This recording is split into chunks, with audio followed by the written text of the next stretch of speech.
Welcome to another episode of AWSP TV. I'm Scott Seaman, Executive Director of AWSP, and with me today in our studio is Rick Miller, the CEO, President, Founder, Creator of Kids at Hope.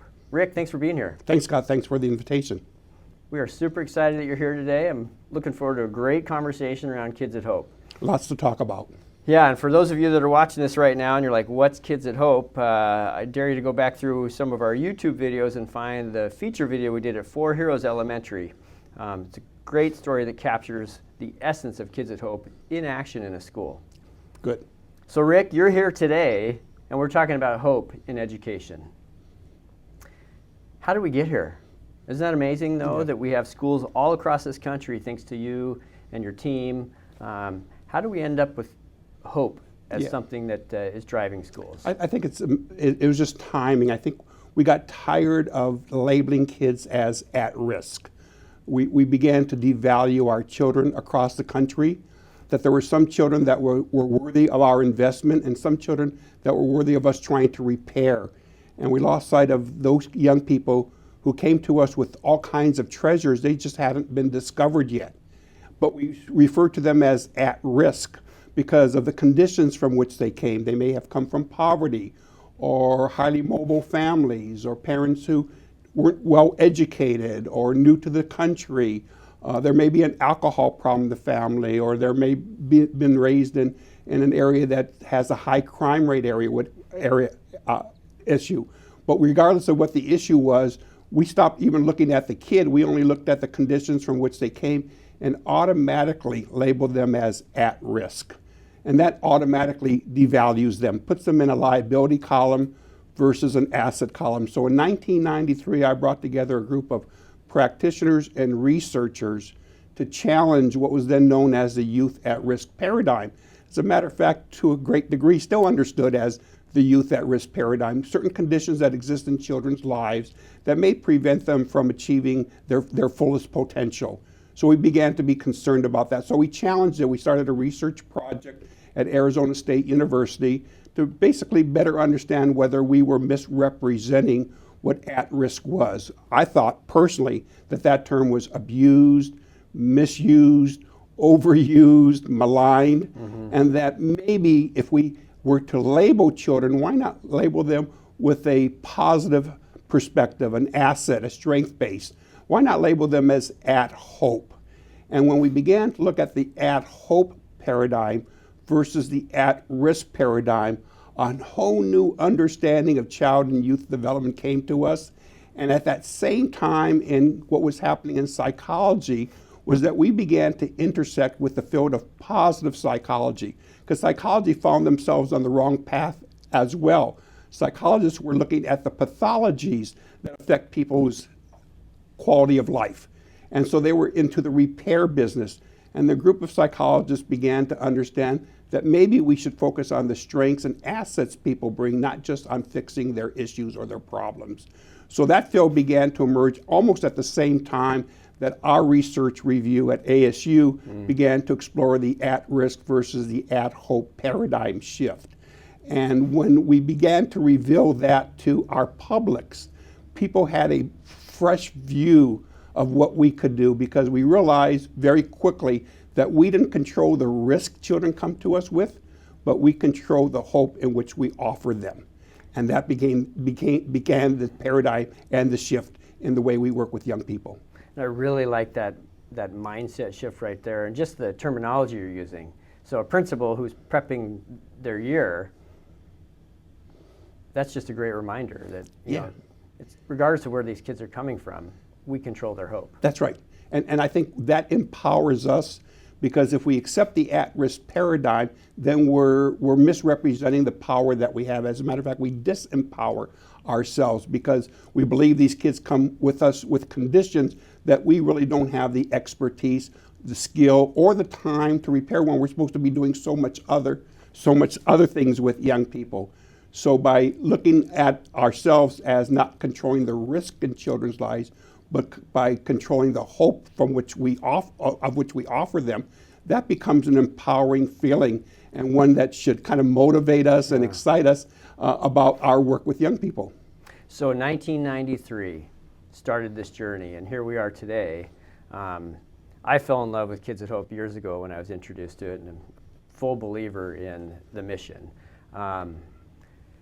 You've probably had to overcome some barriers and some people who have pushed back on you to say, Rick, you can't measure hope. Hope isn't a strategy. I mean, I used to hear that all the time. And in fact, I heard it at a conference just a couple weeks ago. Yeah. Oh, hope isn't a strategy. Yeah. So what do you say to those people? Yeah. So we accept things that kind of make it easy for us to identify the world in which we live, to define the world in which we live. So if we come up with an idea that hope is a feeling, not a strategy, and then we accept that without further examining it. I think what the human being can do is look at our strongly held beliefs and wonder if those still hold water today. And one of our strongly held beliefs was that some people seem to have a lot of hope, some people seem to have a little bit of hope, and there are a lot of people who don't have hope at all.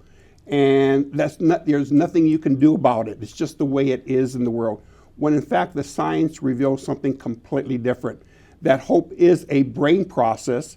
It can be triggered. It can be activated. We, those of us that engage with other people, can be hopeologists in our own right by activating the neural pathways which creates a sense of hope, and then give them the social emotional skills that come along with activating it. So can you measure hope? Absolutely you can measure hope. But first you have to understand the DNA of hope. And if we looked at the DNA of hope, we would look at a kind of a triple helix versus a double helix in terms of our human genome. But the triple helix of hope contains 3 strands, and those 3 strands represent goals, that hope has goals. So you can measure those people who seem to have goals versus those people who don't have goals. So if people actually have goals in life, then we begin to measure what those goals look like. So that's a measurement tool. So goals are one of the ways we measure a sense of hope. The other strand in this triple helix of hope are called pathways. That I know I'm at point A, I want to get to point B, and I know the distance between point A and point B is not a straight line, and I may have to come up with contingency plans. So in that regard, I want to measure your sense of pathways in terms of identifying the sense of hopefulness that you have. Do you have ideas of how you're going to get from point A to point B? How many contingency plans do you have? And the third part of hope is agency. It's, in other words, it's the gas you put in your own gas tank. Are you committed to achieving the goal? So we have hope scales now that allow us to go in and measure children and adults' sense of hopefulness by looking at their goals, their pathways, and their agency. So you basically just answered, you can measure hope. You can measure hope. That's the short answer. I gave you the longer answer. Well, I wanted the long answer because there are a lot of people that probably entered into that listening, yeah, you can't. Yeah. And you can measure hope just in listening to people's conversations. If I asked you, Scott, think of a ladder with 10 rungs on it. The lowest rung being the worst life you can live, the highest rung being the best life you can live. Without answering me directly, but just thinking about it, what rung are you on today? Right. And you visualize that rung. Is it the first rung, the second rung, the third rung, the 10th rung? And usually people will find themselves somewhere in the middle. And then I would ask you the next question, Scott, within 3 to 5 years, what rung would you think you would be on? Would you be on a higher rung or on a lower rung or on the same rung? And based on your answer, if you're on a lower rung, there's a sense of hopelessness. If you're on a higher rung, there's a sense of hopefulness. And if you're on the same rung, there's a sense of being stuck. And what we would say in terms of a person who is stuck in their life, that they've run out of ideas and energy to move themselves forward. And by moving themselves forward, they run out of a sense of what their goals are, they run out of a sense of what their pathway should be, and they've not been able to refuel their psychic energy to move forward from point A to point B. So they've lacked goals, pathways, and agency. Those who are at a higher rung seem to have those things in place. And one of our mentors in the field of hopeology, a man named Shane Lopez, who unfortunately we've lost a couple years ago, Shane would define hope this way. He would say, hope is the ability to believe that tomorrow will be better than today, and we have the power to make it so. Well, it's exciting that we're seeing a trend across the country, and specifically here in Washington, that we just recently have started to move away from putting all of our eggs in the accountability basket of testing. And there's been more emphasis, especially heading into this next year, on the word you just used, Yeah. pathways. Yeah.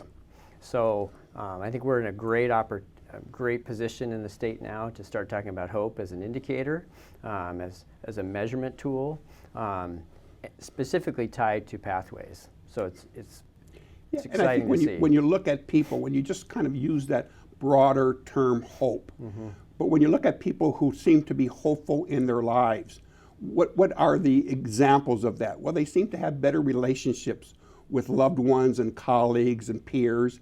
They seem to achieve more of their goals. People who are hopeful do better than people who are less hopeful in terms of achieving their goals. They seem to be healthier. They seem to live longer. They seem to be happier. Those are all associated, directly correlated with a hopeful person. If you look at people who struggle with this sense of hopefulness and are in fact hopeless, they seem to lack strong relationships. They seem to exist in a world of sadness and depression and pessimism. They seem to not achieve their goals, and they're victimized by conditions around them that they don't believe they can control. And they lack the energy to pursue things that are larger and important for themselves. If those are the choices I have in life, I can choose to be hopeful or I can choose to be hopeless. Why wouldn't I choose hopefulness? And the question that we ask of people, why wouldn't they choose hopefulness, is they never even thought about it. They thought that either comes to you, it's offered, it's a gift given to you, or it's not offered to you. And in fact, it's not whether it comes to you or offered, it's whether or not you personally make the choice to become hopeful or you personally make the choice to become hopeless. And one of the ways you make that choice is who you hang out with. If you hang out with hopeless people, you're more likely to be hopeless. If you hang out with hopeful people, you're more likely to be hopeful. That's a personal choice each of us makes. And sometimes we're content with hanging out with hopeless people, and we then become hopeless, and our life seems to unravel before us. Well, you have shared so much already, and I could picture people watching this video right now who are scrambling, writing down some of the things that you've said. You've mentioned the word hopeologist. I tend to introduce myself as a hopeologist just to see people's reactions. You mentioned using terminology at hope versus at risk. I mean, these are just little things that our school leaders can do. I love the picture of a ladder as an example to, something symbolic that a school could use. Yeah. And a general litmus test, a quick litmus test. Is there a deeper instrument that we need to go to and other examples? Yes, but that ladder seems to be that quick litmus, like me going to a doctor and him taking my temperature right away, or her taking my temperature, or taking my blood pressure, looking at my oxygen level. There's quick things we can do just to see where you are, and then we begin to dig a little bit deeper if we need to. So what's exciting to me, Rick, is that you're across the country. Yeah. I mean, people are speaking this language of hope throughout the country. Yeah. I get a lot of looks from people in our state like, oh great, here comes Scott, that hope guy again. But for the record, it's not just me.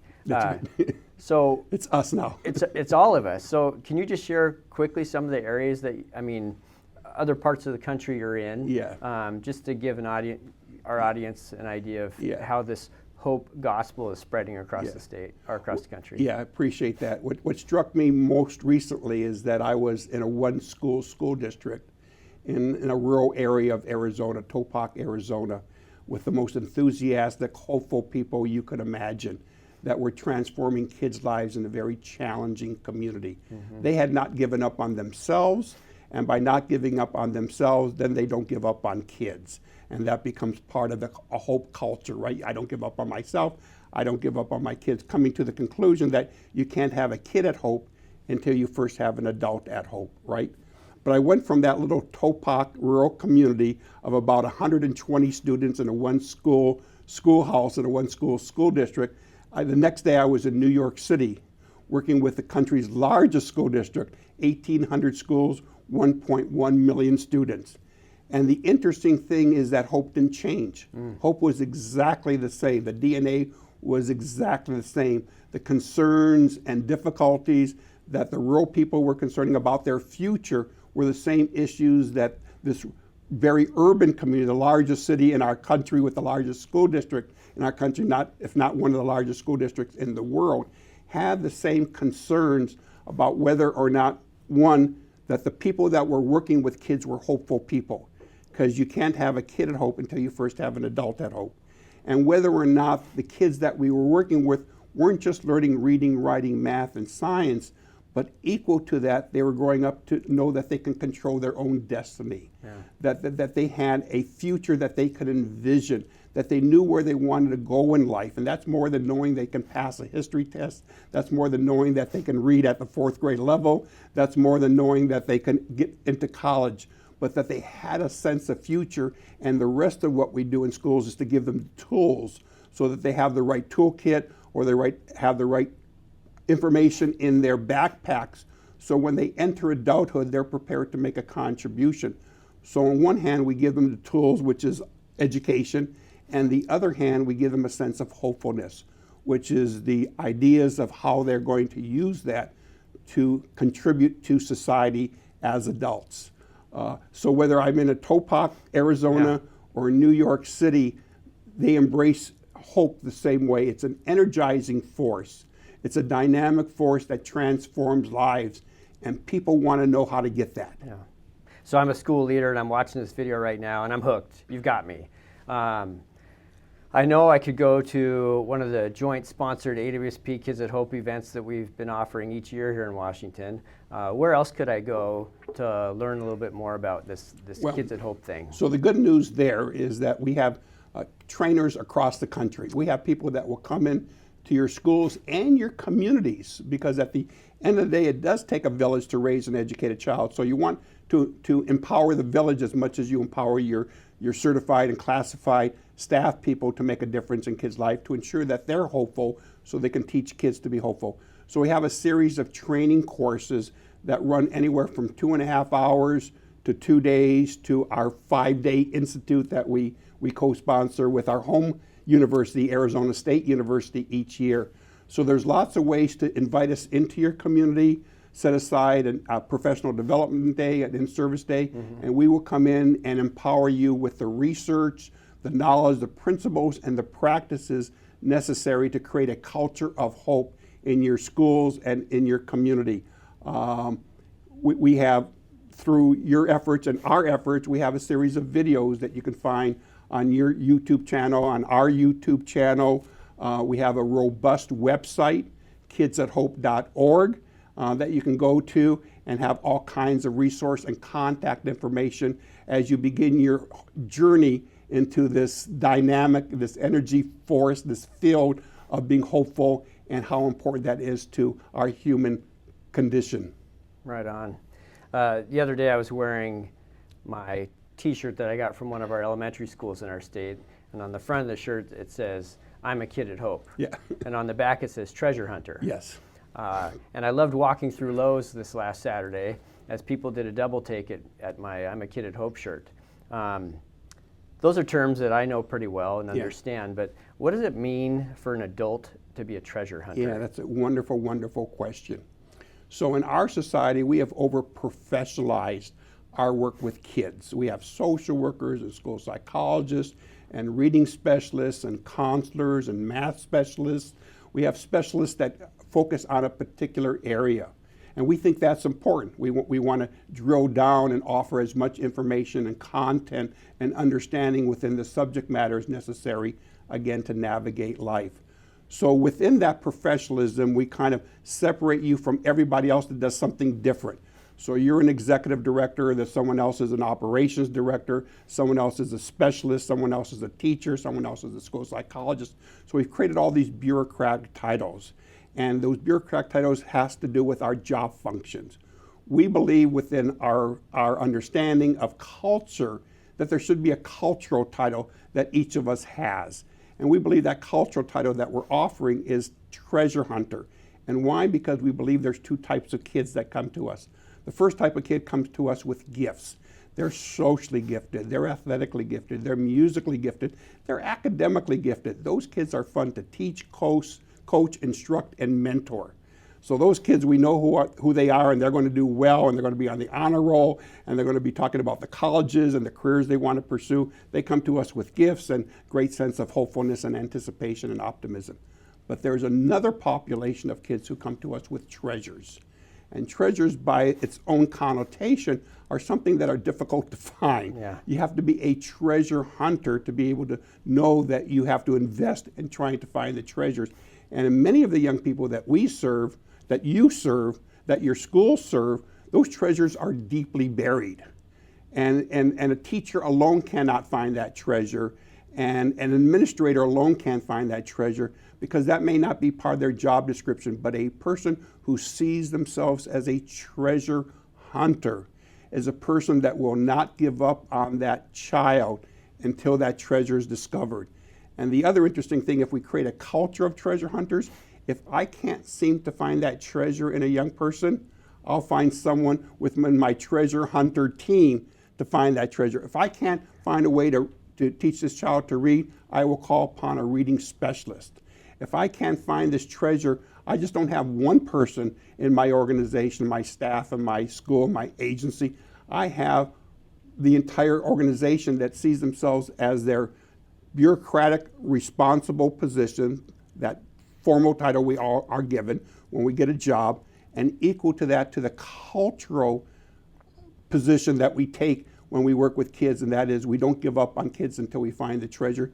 No child is allowed to leave the front porch of our schoolhouse until that treasure is discovered. And who usually discovers a treasure is someone who sees themselves as a treasure hunter. So we want you to see yourself as an executive director and a treasure hunter, as a teacher and a treasure hunter, a principal and a treasure hunter, a police officer, because we've trained lots of police officers in the course of our work, a police officer and a treasure hunter.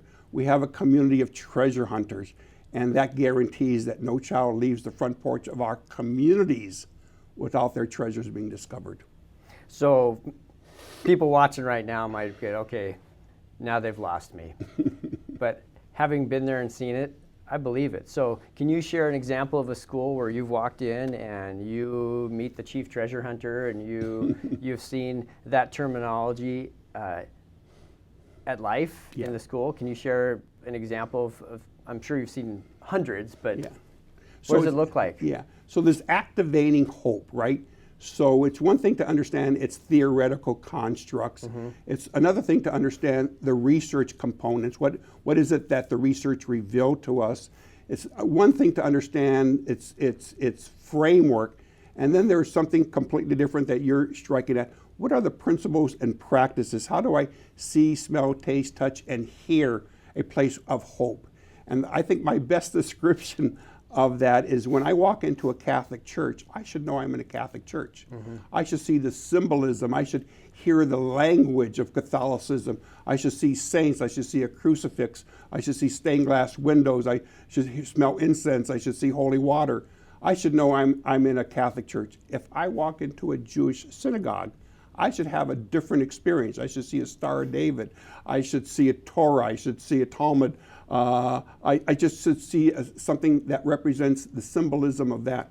When I walk into a Kids at Hope school, how do I know I'm in a place of hope? And the first thing that you would see is an expression, welcome to our school. We believe all our kids are at Hope. Welcome to our school. This is a place where not only do we have certified and classified staff, equal to that, all of our people are treasure hunters. Welcome to our school. Listen to the pledge of our children. They've understood the science of self-talk. They will talk about themselves as kids at Hope. I am talented, smart, and capable of success. They will use the science of self-talk. Listen to our adults, whether they be the custodian or the first grade or second grade teacher or middle school teacher or principal. Listen to them talk about themselves as treasure hunters, right? Look at the report cards that we offer children. We have the traditional report card, but equal to that, once a year, we give them a Kids at Hope report card that focuses just on their talents and assets. It's a day where every child is perfect. Every child deserves one day a year where they're perfect. The other 364 days a year, you can do better on your homework. Don't forget to study for your test. Pull your pants up. Don't use that language in front of me. I mean, we can give them all kinds of instructions and information, but once a year, it's just about the strengths and assets and talents and treasures of that kid. So you'll see that in operation. You'll see kids leaving the school year with a passport to the future. That not only did they pass their courses, but they have a vision of what their life is going to look like, not just in a college and career setting, but what their life is going to look like in their home and family. What position will they take as adults in home and family? Their position in the community, how will they as citizens help their community be a better community? They will have a sense of their education career, because that's standard, and that they'll also have a sense of their own hobbies and recreation. They will understand that they're empowered to enjoy the quality of life, that they can explore other things that go beyond home, family, education, career, and community and service. Things I do for myself to fill my spiritual vessel. Mm-hmm. And those are the manifestations, the principles and practices that we would look for, so that when we say we're a Kids at Hope school, what are the principles and practices of that? One is celebrating the belief. 2 is the power of self-talk.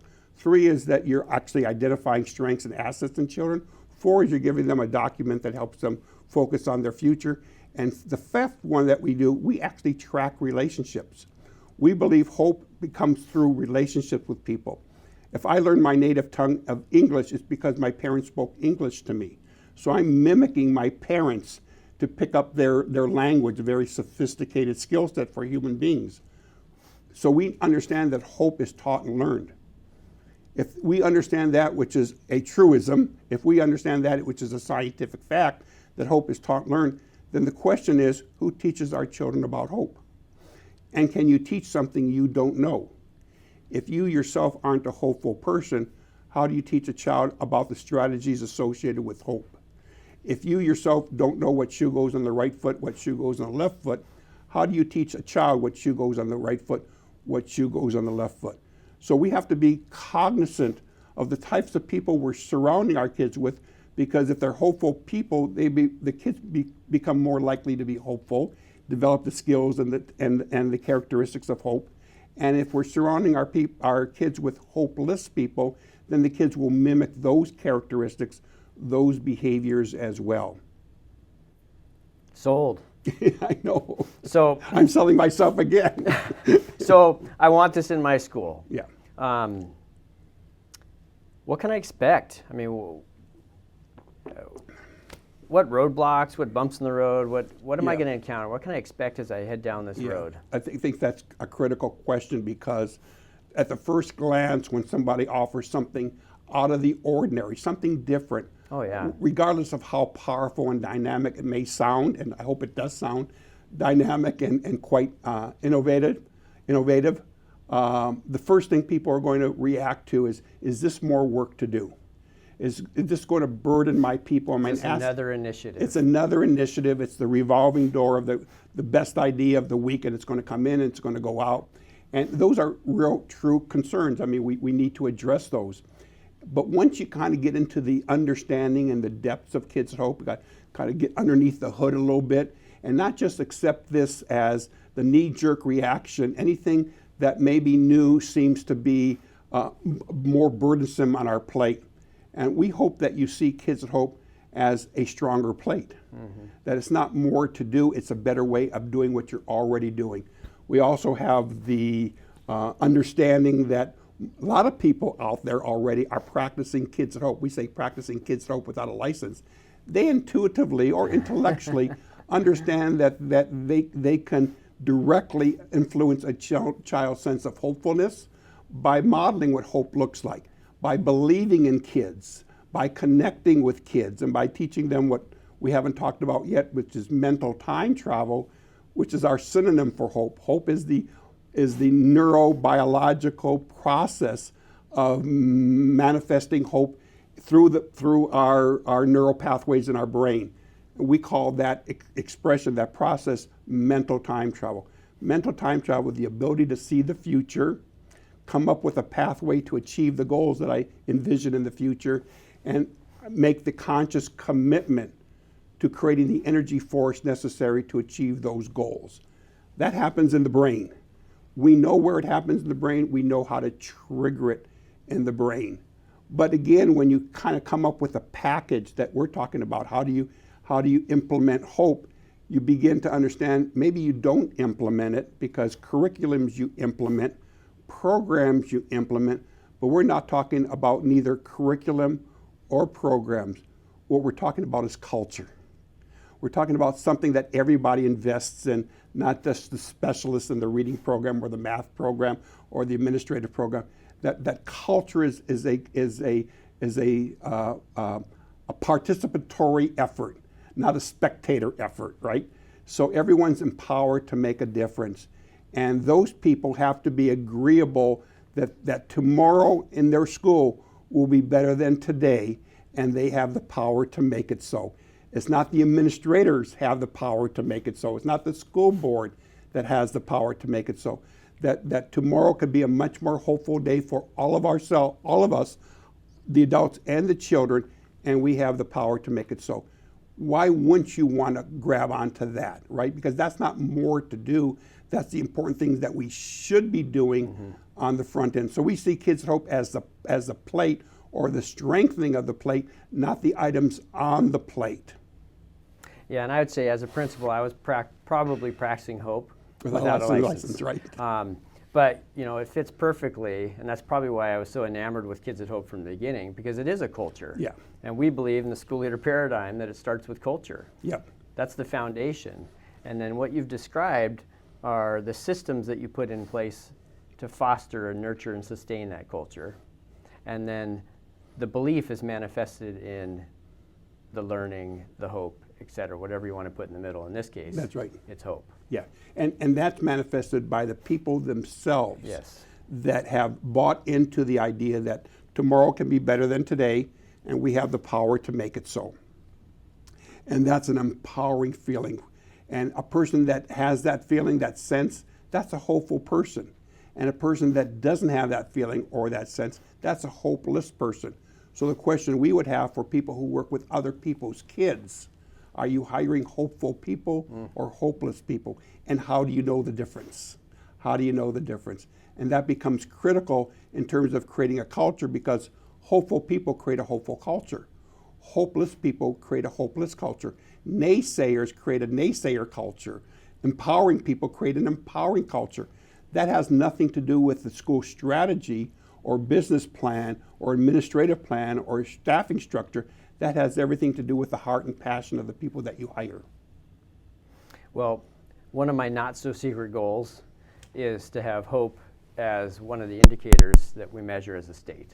So just imagine if schools had a hope score, and everyone was accountable to that. So like we had a number or some sort of way of indicating that what's the level of hope that the adults are feeling in this building. And there were strategies that were, supports that were put in place to support the culture of hope with adults. Yeah. So that's the dream. Right. Do you see anybody that's leading with hope as a accountability score or across the state or across the country yet? I think we have a lot of great indicators that are beginning to emerge. Now we're fighting a little bit of a uphill battle, because we have bought so much into the at-risk paradigm, Right. and we have bought into the trauma-informed paradigm, that it's like buying into the hammer is our only tool, and therefore if our hammer is our only tool, then everything looks like a nail to us. And what Kids at Hope brings, and what the whole science of hope brings, is a whole nother perspective. We believe that there's two sides to every coin. And let's say in this case, the child, the young person, the student is the coin. On one side, you can look all day long at their risk factors and their trauma, or you can flip that coin over and look at their asset, their strengths, what we would call the kind of the hope score that you're looking at. And then we would look at the person holding the coin, and whether that person is a treasure hunter or just a person who performs a specific function within an organization. And we hope that person is looking at both sides of the coin, not ignoring the risk and not ignoring the trauma, but realizing they don't control either the risk or the trauma. What they control is on the flip side of the coin, they're controlling a sense of hope for kids. So when we look at those schools and organizations that are modeling it, we see three parts of the way that we would culturally understand that hope score. Number one, we would look at whether or not the people who are working with kids believe all kids are capable of success, no exceptions. I was wondering when we were going to hear that. Yeah. Yeah. I think when we look at the HOPE score, Yeah. that's one of the things that we would like to better understand. Are we surrounding our people with people who truly believe in kids?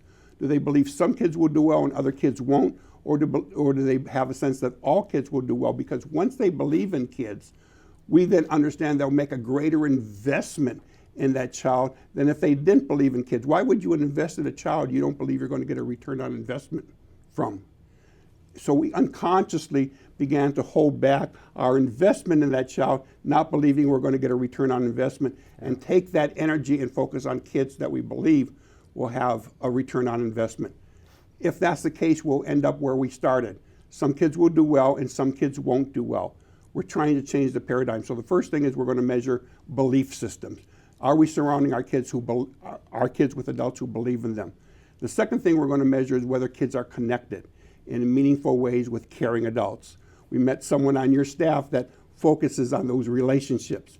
No significant learning happens without a significant relationship. James Comer, Nell Nodding is one of the great educational philosophers of our time, said when kids know you like them, when kids know you really like them, they'll do odd things for you, like multiply fractions, right? It's always the relationship that triggers a child's quest and interest in learning, not the subject matter itself. And so that becomes important. So the belief, the connect, and then we want to be able to measure a sense of time travel. Going back to how do you measure hope, is knowing whether these kids have goals, they have pathways, and they have a sense of the energy necessary to achieve their goals. So back to the specific question, it always takes me a long time to get there. So we have a lot of studies that Kids at Hope has embarked on over the years, a couple of them where we worked with a school which was the 28th worst performing school in a school district of 28 schools. When we first interviewed the principal, he said, the school that I was going to work at was identified as the armpit of the school district. 5 years later, that school became the top performing school in the school district. It went from 28th worst performing to the #1 top performing school. And the researchers asked the question, how did that happen? And it happened two ways. Number one, principal leadership. A principal who knew that tomorrow would be better than today, and he had the power to make it so, but couldn't do it alone. You're going to make me tear up, but keep going. That he had the power to make it so, but he couldn't do it alone, right? Mm-hmm. So he needed other people's buy-in. And that became a cultural commitment, not a bureaucratic commitment. Yeah. That he invested in professional development. He identified the vision where all kids are capable of success in our school, and he brought in Kids at Hope. He brought in the actualization, the professional development experience. And then the toughest part, there were some people who had to leave that school that couldn't buy into the vision. They couldn't accept the fact that all kids were capable of success, no exceptions. So they were going to hold you back. And he couldn't afford to be held back by any naysayers because his work was so important, the work of the community, and particularly to the lives of these students who were just beginning life's journey, to give up on them too early. So some people had to leave. And over 5 years, because he couldn't implement Kids at Hope, he couldn't initiate Kids at Hope, he actually had to grow Kids at Hope. He had to be patient but not passive in his way, and within 5 years, that school became the top performing school. Wow. So I have a whole bunch of principals that are prepping for the year. Yeah. And they're heading in, and they have pressures to reduce suspensions, change their discipline practices. MTSS is a big influence in the system right now. What advice would you have for them? First of all, I would say you have to believe that tomorrow will be better than today. Yeah. And that you have the power to make it so. And that you have two sets of tools. You have two toolkits available to you. One is your bureaucratic toolkit. You can change policies, procedures, rules, regulations, and it's going to have some effect. But the other toolkit you have that's the underutilized toolkit is your culture. That if you can empower your people and have a shared vision because what you need is you have to decide as a principal whether you're going to be a leader or whether you're going to be a manager. If you're going to be a manager, you're going to gravitate to the bureaucratic side. You're going to try to find the right procedure, process, staffing pattern, rules, regulations. You're going to focus on the bureaucratic answer. But if you're a leader, you're going to look at the cultural answer. You're going to make sure you have the right people on your bus, and you're going to challenge them, because most people want to work in a hopeful environment. They have just had a part of that eroded from their vision of what work looks like and what education looks like. Over time, that's just been eroded. You got to restore that. That's what a leader does, not a manager, but a leader. So you have to decide, what part of you is going to be the dominant side. Good principals are both leaders and managers, but there's usually one dominant side to a principal. And we would suggest that you could get a lot of support staff in terms of managing the organization, but there's usually just one leader that has to step forward, and people have to emulate that leader, and that's a leader that believes tomorrow is going to be better today, and that they have the power with their staff, to make it so. And what great point. Our principals in our state are evaluated on how they engage the community. And they can't do that as a manager. Mm-hmm. They have to do that as a leader. One of the things that I was really struck by when I attended your Master's Institute in May, just a little shameless plug for the Master's Institute in May, it was one of the first times I've been to a professional learning event, a conference, where it wasn't just educators in the room. That's right. Who else was in that room? Yeah. When you talk about engaging a community around this practice, this daily practice of hope, who else was in that room, Rick? Yeah. So I think that's a unique part of what Kids at Hope has brought to the table, particularly in the field of child and youth development and education, is that it's the same child. It's the child that goes to school that's going to be in your child welfare system. It's the child that goes to school that may be caught up in the juvenile justice system. It's the child that goes to school that's in all the after-school programs not run by your school, the Boys and Girls Clubs, the YMCA, the sporting it's the same kid. But are we as professionals on the same page? And more times than not, the educators retreat to education conferences to learn education strategies. The child welfare people retreat to child welfare conferences to learn child welfare strategies, same for juvenile justice people and sporting people, and yet it's the same kids. But what would be that common strategy that we can all use? So we're a non-sector specific initiative. It's not just education, it's not just child welfare, it's not just juvenile justice. So our Master's Institute we hold in the early spring, usually the first or second week in May. It'll be May 3rd through 8th, 2020, if I can get my shameless plug in there along with yours. We invite educators, we invite the juvenile justice field. We'll have judges there, we'll have probation officers there, we'll have detention officers there. We invite the child welfare sector. We'll have caseworkers there. We'll have social workers there. We invite the YMCAs and Boys and Girls Club. We have youth professionals and youth specialists, all hearing the same message and understanding that they are the villagers that are supposed to raise the child in the village. So if it takes a village, it doesn't mean that the educators separate themselves from everybody else in the village, or the juvenile justice system does the same, or the child welfare system does the same, or even the family does the same, but that we come together to learn what we can do together collaboratively that no one else can do alone. And what we can do together collaboratively that none of our sectors can do alone is we can raise an educated child. Not one group has that direct responsibility.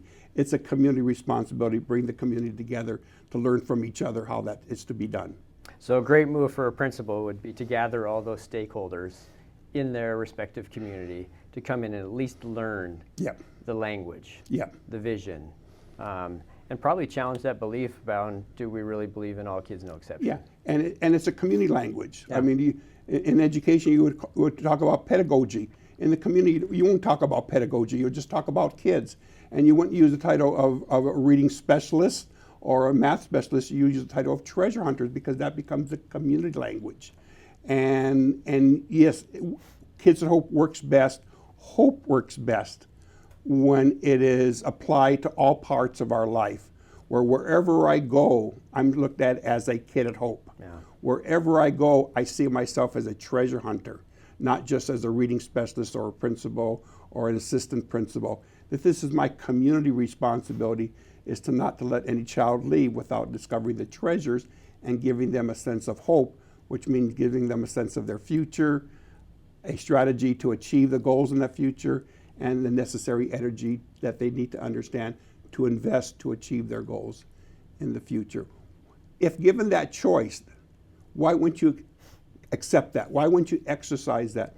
Because the opposite would be true. So that becomes the issue of the day. Once you understand the power of hope, and that you yourself, you the principal of the school, can make this part of a community effort, and what the results of that would be, once you understand that, why wouldn't you accept it? Why wouldn't you choose it?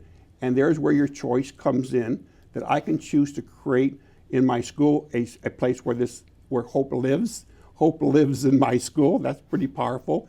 And equal to hope living in my school, I'm going to make sure hope lives in my community. Or, now that you understand this, I've chosen not to go down that route. I've chosen not to make this a place where every kid succeeds, no exceptions. And that becomes an ethical question that we all have to answer in our own lives. When I know I can eat a Big Mac every day, or maybe eat broccoli, that my body may want, to be healthier. Once I can make those choices, this is the same choice in terms of the type of life we want to live, and the type of world we want to live in. So Rick, I've got two more questions for you. What advice would you give a principal who's watched this video, is their mind's kind of spinning right now around all the things they've heard, things that they could do right now? I mean, whether they've been to an institute, obviously they haven't been into an institute or training yet, but what would you tell them to do right now? I'm going to steal some words from a colleague of mine, and say you have to say goodbye to your past to be able to say hello to your future. So whatever didn't work in the past, say goodbye to it. Let it be in the past where it belongs, and then say hello to your future. And hello to your future is the power that you have to make a difference. Come up with a plan. Use that bureaucratic side, you know how to plan. Come up with a schedule. Invite us out to do a training. Hear the message in a deeper way than we can present today during the interview. Lead by example. Be there for the training. Don't send your people because they need it and you don't. We all need it. We all need to do this together. All treasure hunters. All treasure hunters. We need to do this together. Model it for your community inside the school before you ask the community to join you. So we want the community to see how this is modeled before you invite the community, because they will understand whether you're doing this with great sincerity and authenticity, or you're doing it because this is just your good idea of the weak syndrome playing there. So the simple concept is empower your staff. And how do we as a profession empower our staff? We train them. We give them new information, new skills, and new knowledge and new insights. And I think that's the first step. Understand that you're not implementing Kids at Hope. All you're doing is getting a seed. You have to plant that seed in your own soil. We'll give you watering instructions. We'll tell you how to fertilize it, how to instruct, but we can't come back and water it for you.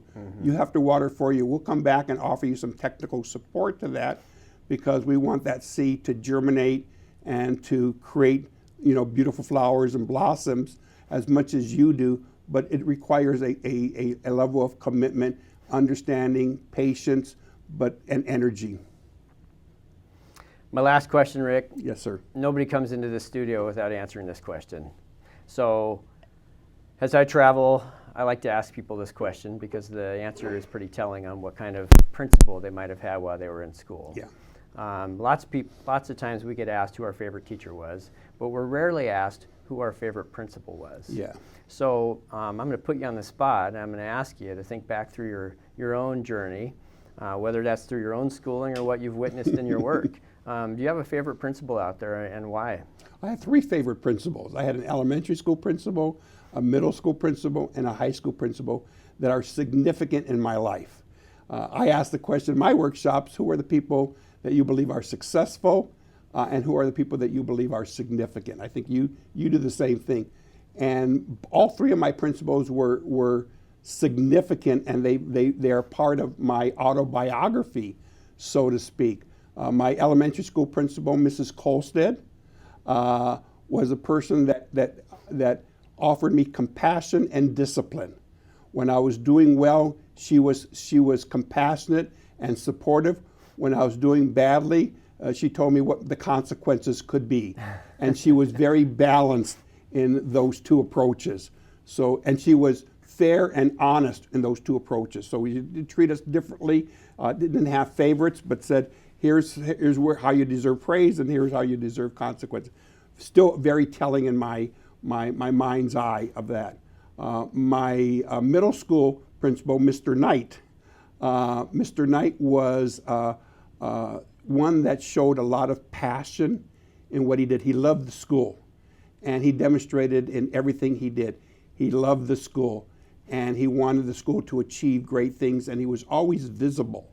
So I remember him not being locked in the office, but him being visible in our lives. So that became important. Yeah. The high school principal, Mr. Tansey, right? I actually had two, Mr. Purdy and Mr. Tansey, but Mr. Tansey was part of my sophomore, junior, and senior years. Mr. Tansey was a magician, and he would come in and do magic from time to time, just show that side of him, show the human side of him. So we sometimes see our principals and professionals in education as separate from our daily lives. But Mr. Tansey humanized himself, and the way he did that is that he would come into the classrooms and perform magic for us. That sparked my interest, and I became a hobbyist in magic. And I'll thank Mr. Tansey for that. And he too was visible. I think high school principals are expected to be visible at extracurricular and football games and this and that, but there was another side to Mr. Tansey that just seemed to be very human in my recollection of him. Well, what great words, great reminders for our principals that are watching. Rick, on behalf of the 1.5 million students we have in our state that are in our public system and all our principals that are working hard for kids, we can't thank you enough for the work you've done across the country in leading this work around hope. Yeah.